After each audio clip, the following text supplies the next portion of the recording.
جہاں تک امیر خسرو کا تعلق ہے تو ان کی پیدائش ضلع ایٹا کے قصبہ پٹیالی میں ہوئی۔ ان کے والد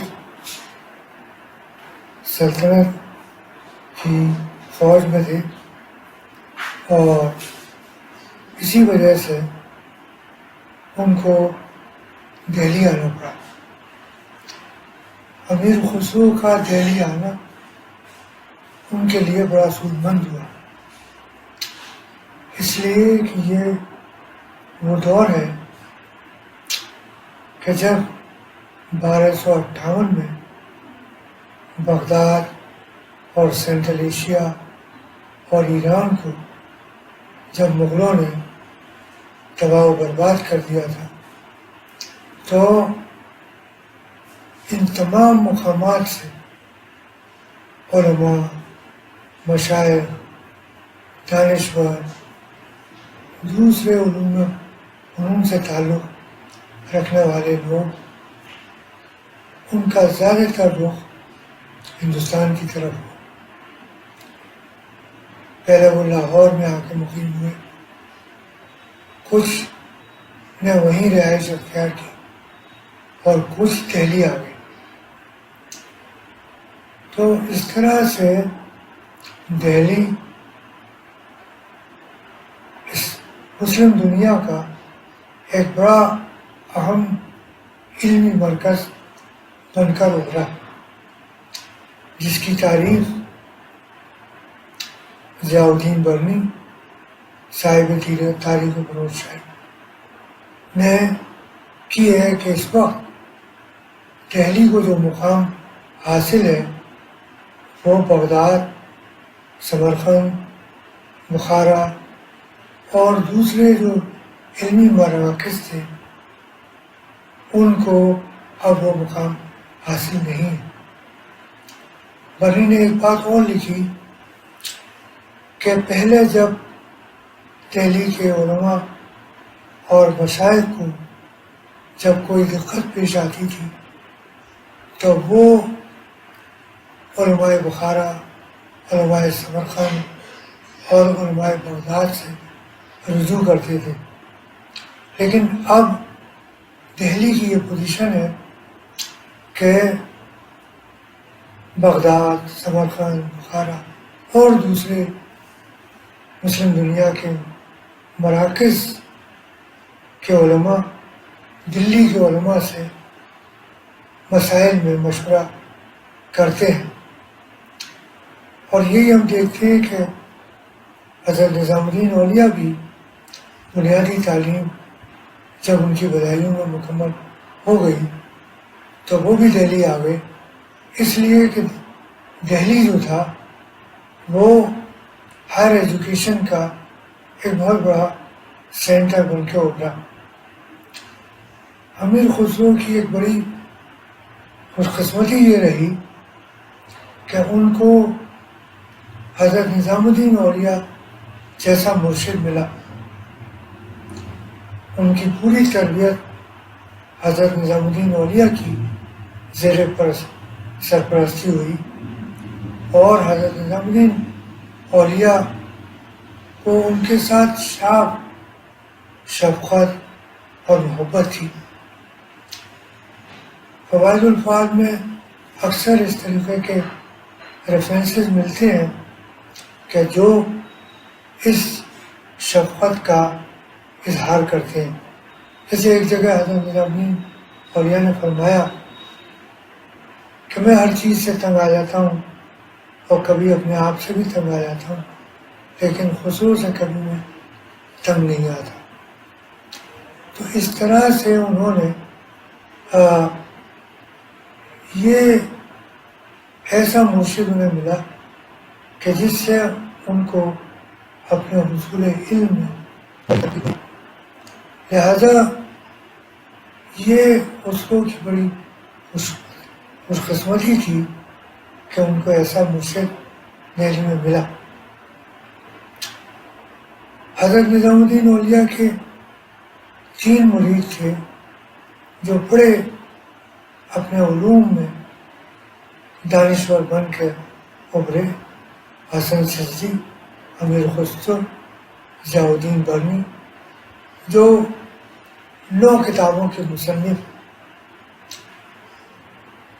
اس دور میں کوئی بھی اتنی کتابوں کا مصنف نظر نہیں آتا دہلی کے اندر، اور تاریخ بروشاہی خاص طور سے ان کی تعلیم و تربیت حضرت نظام الدین اولیاء کی سرپرستی میں ہوئی، اور یہ وہ ہیرے تھے جن کو چمک حضرت نظام الدین اولیاء کی سرپرستی میں ملی۔ اسی طریقے سے ہم دیکھتے ہیں کہ امیر خسرو نے جو اشعار لکھے، جو تمام ان کے اوپر جو سمجھ، جو فکر امیر خسرو کی ان اشعار میں نظر آتی ہے، وہ اس پہ پوری حضرت نظام الدین اولیاء کی عکاسی ہے۔ یہ تمام صوفیہ وسعت قلبی، وسعت ذہنی اور مذہبی رواداری کے قائل تھے، اور اس کا اثر امیر خسرو پہ یہ پڑا کہ انہوں نے اپنے ایک شعر میں کہا کہ اے کذبت تانا پر ہندو بری، ہم آموز عزب پرستش کری۔ کرے تم جو ہندوؤں پہ تانا دے رہے ہو کہ وہ پرستش کرتے ہیں، وہ پوجا کرتے ہیں، اس کو کہہ رہے ہیں کہ ان سے سیکھو کہ پرستش کیسے ہوتی ہے اور اللہ کی یاد کس طرح سے کی جاتی ہے۔ تو بجائے اس کے کہ ریڈیکیول کریں، بلکہ اس کو اپریشیٹ کر رہے کہ اس طرح سے ان کی وسعت قلبی اور وسعت ذہنی نظر آتی ہے۔ ایک چیز جو ان کے مرشد کا اثر ہے وہ ہے انسان دوستی اور نظریے مساوات پر عمل اور انسانوں سے محبت۔ دراصل یہ تمام صوفیہ بڑے عالم تھے اور یہ اسلام کی تاریخ سے پوری طریقے سے واقف تھے۔ خسرو اپنے اشعار میں کہہ رہے ہیں کہ جو غیر مسلم ہیں ان کو مذہبی آزادی ہونی چاہیے اور ان کی جان و مال کا تحفظ ہونا چاہیے۔ یعنی یہ 13ویں 14ویں صدی میں یہ کانسیپٹ پوری دنیا میں تھا ہی نہیں۔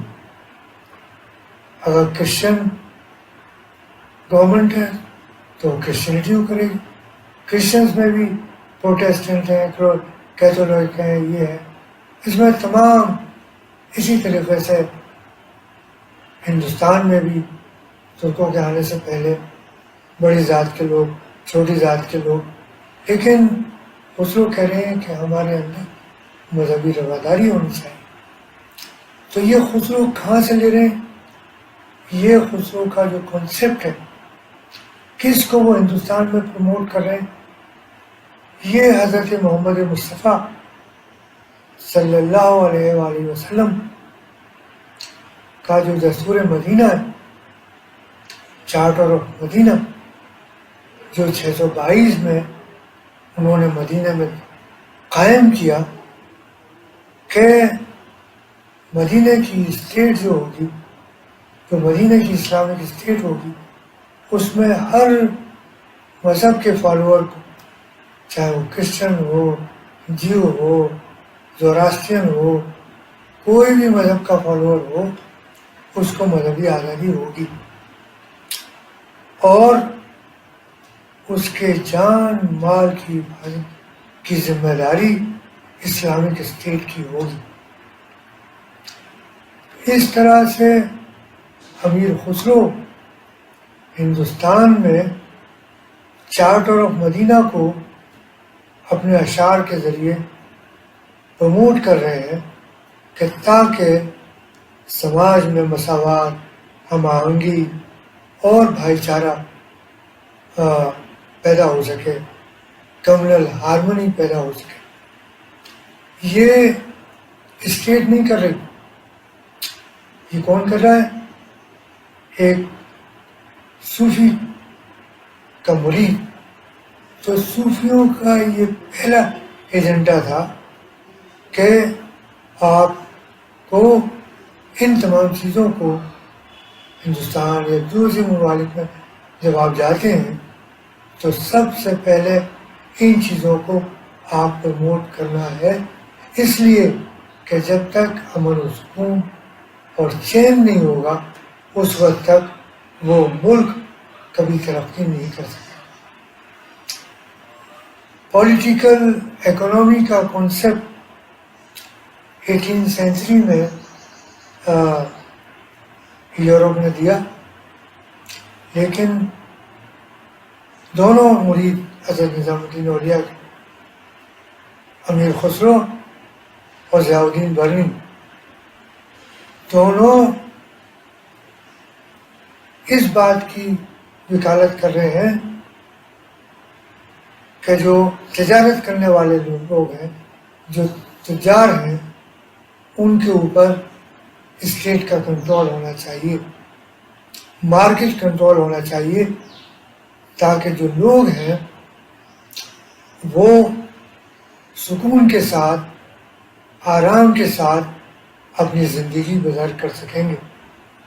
اس لیے کہ اگر چیزوں کی قیمت پر اگر انڈسٹریلسٹ کو یا ٹریڈرز کو آپ نے رائٹ دے دیا تو چیزوں کی قیمت بڑھ جائے گی اور غریب آدمی کو اپنی گزر بسر کرنا مشکل ہو جائے گا۔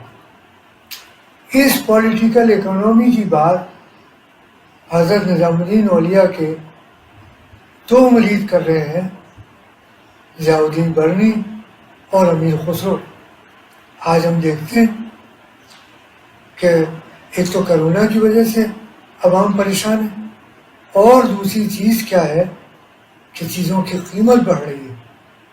اب جو آدمی جسے مزدوری نہیں مل رہی، تو اس طرف نشاندہی خسرو کے پاس دولت کی کمی نہیں تھی، وہ تمام عمراء اور سلاطین سے اور شہزادوں سے اٹیچ تھے اور وہ سب ان کو نوازتے تھے، لیکن وکالت کر رہے ہیں وہ غریبوں کی۔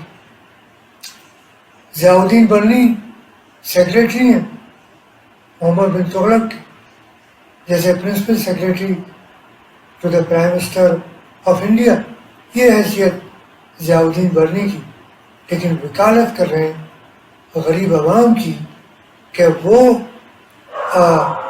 کس طریقے سے یہ جو غریب لوگ ہیں ان کو پروٹیکشن مل سکتا ہے۔ اور اسی لیے امیر خسرو اور ضیاء الدین برنی دونوں علاء الدین خلجی کے مداح ہیں، ایگریرین ریفارم سے بھی اور مارکیٹ کنٹرول سے بھی۔ ایگریرین ریفارم سے یہ ہو رہا ہے کہ جو کسان ہیں وہ محفوظ ہو گیا، زمیندار کے اپنے استحصال سے، جو زمیندار خود مقدم اور چودھری اس کا استحصال کرتے تھے، اس استحصال سے محفوظ ہو گیا۔ اب علاء الدین خلجی نے اسٹیٹ کا ڈائریکٹ تعلق کسان سے کر دیا، اسٹیٹ کا بھی فائدہ ہو رہا ہے اور کسان کا بھی فائدہ ہو رہا ہے۔ یہی بات برنی بھی کہہ رہے ہیں کہ اس نے بڑی آسانی پیدا کی کہ جو یہ بچولیے تھے، زمیندار تھے، اسی لیے جو ڈیموکریٹک کنٹریز ہیں اس میں زمینداری انسٹیٹیوشن کی کوئی جگہ نہیں ہے، اس لیے کہ یہ انٹرمیڈیٹریز جو ہیں ان کا کوئی اس میں لینا دینا نہیں ہے۔ کسان پیدا کر رہا ہے، اسٹیٹ اس کو پروٹیکٹ کر رہا ہے، تو یہ دونوں شیئر کریں تاکہ چیزوں کی قیمت کم ہو اور لوگ اپنی زندگی آسانی سے گزار سکیں۔ تو امیر خسرو اور ضیاء الدین برنی دونوں پولیٹیکل اکنومی کی بات 13 اور 14 سینچری میں کر رہے ہیں، اور سلطان علاء الدین خلجی کو اپریشیٹ کر رہے ہیں کہ کس طریقے سے اس نے اناج کی قیمت کو کم کر دیا ہے اور ایک عام آدمی اپنی زندگی بڑی آسانی سے گزار سکتا ہے۔ اس طرح سے خدمت خلق کا اور خلق کے خدا کی کے پروٹیکشن کی بات حضرت نظام الدین اولیاء کے یہ دونوں مریدین کر رہے۔ ایک اور چیز جو امیر خسرو کے یہاں میں ملتی ہے وہ یہ ہے کہ امیر خسرو کے یہاں دار و دہش بہت ہے، ان کے پاس پیسہ بھی آ رہا ہے، دولت بھی آ رہی ہے، اور وہ ضرورت مندوں کو وہ دولت بانٹ رہے ہیں تاکہ اس میں سبھی شامل ہیں، اس میں کیلیگرافر ہیں، اس میں آرٹسٹ ہیں، اس میں رقاصائیں ہیں، اس میں اور دوسرے لوگ ہیں، غربا ہیں، پورے دل سے وہ ان کو سپورٹ کر رہے ہیں۔ تو ان حضرات کے ہاں ایک بات جو خاص ہے وہ یہ نہیں ہے کہ صرف قول ہی قول ہے کہ ہم اخبارات میں اپنی اوپینین دیں اور اپنی اوپینین شائع کرائیں اور عمل ہمارا اس کے برعکس ہو۔ ان لوگوں نے جس بات کے لیے کہا ہے، جن بات کے لیے ان اشعار میں کہا ہے، اس کے اوپر وہ عمل بھی کر رہے ہیں۔ یہ ضیاء الدین برنی کا حال ہے کہ اس نے تمام اپنا مال و اسباب سب لوگوں میں تقسیم کر دیا اور خود حضرت نظام الدین اولیاء کی درگاہ کے کہیں قریب آ کے بس گیا اور پھر باقی زندگی اور وہیں گزار دی۔ تو یہ صرف زبانی بات نہیں کر رہے۔ ایک اور چیز کی جو نئی بنیاد ہمیں خسرو کے یہاں نظر آتی ہے کہ اس سے پہلے جو شعراء ہیں، ہسٹورینس ہیں اور لوگ ہیں، وہ اللہ کی حمد کرتے ہیں، پھر حضرت محمد مصطفیٰ صلی اللہ علیہ وآلہ وسلم کی حمد و ثنا کرتے ہیں اور پھر سلطان کی۔ لیکن امیر خسرو نے اس کو بدل دیا اور پہلے انہوں نے اللہ کی حمد و ثنا کی، اس کے بعد حضرت محمد مصطفیٰ صلی اللہ علیہ وآلہ وسلم کی حمد و ثنا کی، اور اس کے بعد اپنے مرشد کی حمد کی۔ تو وہ یہ بتانا چاہ رہے ہیں کہ جس نے تمہارے اوپر احسان کیا ہے، جو تمہارا استاد ہے، جس نے تمہاری تربیت کی، جس نے تمہاری تعلیم کی، اس کا مرتبہ سلطان سے بلند ہے۔ اس کی روایت سب سے پہلے امیر خسرو نے ہندوستان میں ڈالی، ورنہ اس سے پہلے جتنے اسکالرس ہیں، جتنے دانشور ہیں، وہ سب اس طریقے سے، اور اسی لیے میں لکھتا ہوں کہ میں نے ضیاء الدین برنی کی جو تاریخ فروشائی ہے اس کے پہلے ورژن پہ کام کیا، اس کو ایڈٹ کیا، اور اس کے جو نسخے رضا لائبریری رامپور اور 3 نسخے بورڈلین لائبریری آکسفورڈ میں تھے، اس کا مقابلہ موازنہ کر کے اس کو شائع کیا۔ تو اس میں اس نے باقاعدہ 4-5 صفحات حضرت نظام الدین اولیاء اپنے مرشد کے بارے میں، ان کی تعریف کے بارے میں اس نے لکھا ہے کہ ان کے اندر کیا خصوصیات تھیں، ان کے دلی میں رہنے سے کیا فائدے ہوئے لوگوں کو، ان سے کیا لوگ مفید ہوئے، اور کس طریقے سے لوگ آرام و سکون کی زندگی گزار سکے، کس طریقے سے لوگ اسلام کو فالو کر رہے ہیں۔ تو اس طرح سے حضرت نظام الدین اولیاء کے جو مرید ہیں ان کا رول بڑی اہمیت کا حامل ہے. لیکن میں دیکھتا ہوں کہ ہر دور میں یہ تمام چیزیں نظر آتی ہیں. جیسے آج ہی میں نے راشٹریہ سہارا میں دیکھا کہ ایک عورت کو گریٹر نوئیڈا میں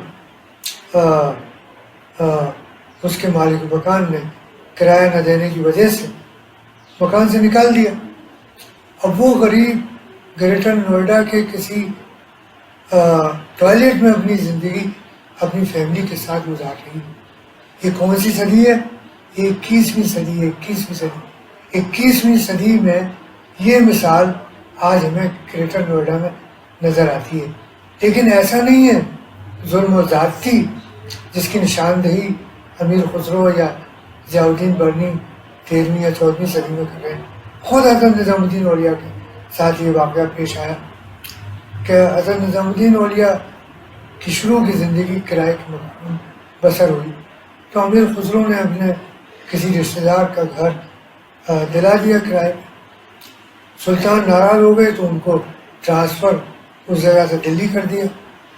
انہوں نے حضرت نظام الدین اولیاء کو نوٹس دے دیا کہ آپ یہ میرا مکان خالی کر دیے. ایسے شخص کو، ایسے عبادت گزار، ایسے متقی و پرہیزگار کو تو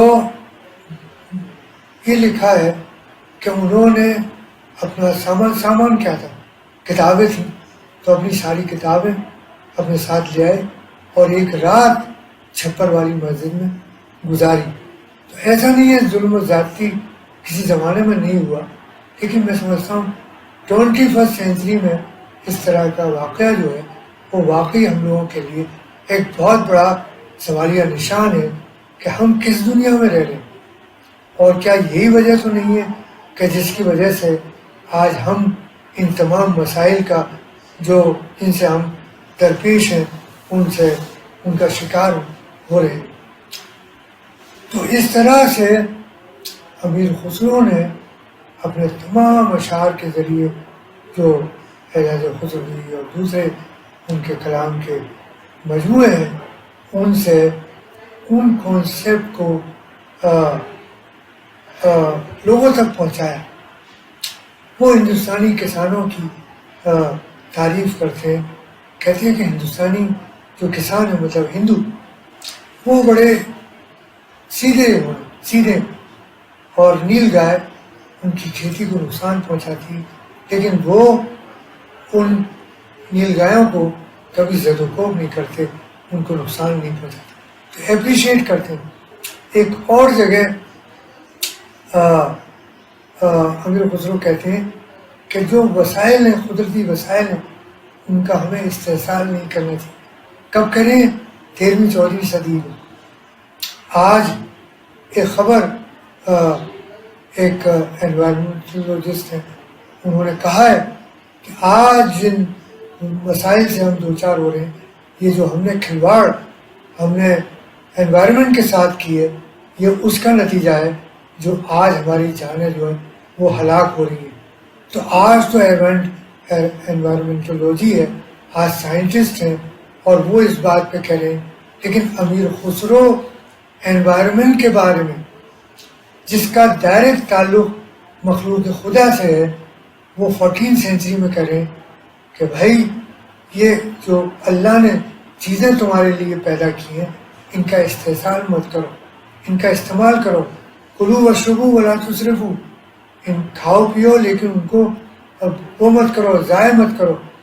تو اس کانسیپٹ کو حضرت نظام الدین اولیاء کا ایک مرید اپنے کلام کے ذریعے اس طرح سے لوگوں تک پہنچا رہا ہے. تو میں سمجھتا ہوں کہ حضرت نظام الدین اولیاء کے یہ جو مریدین ہیں ان کی بڑی اہمیت ہے.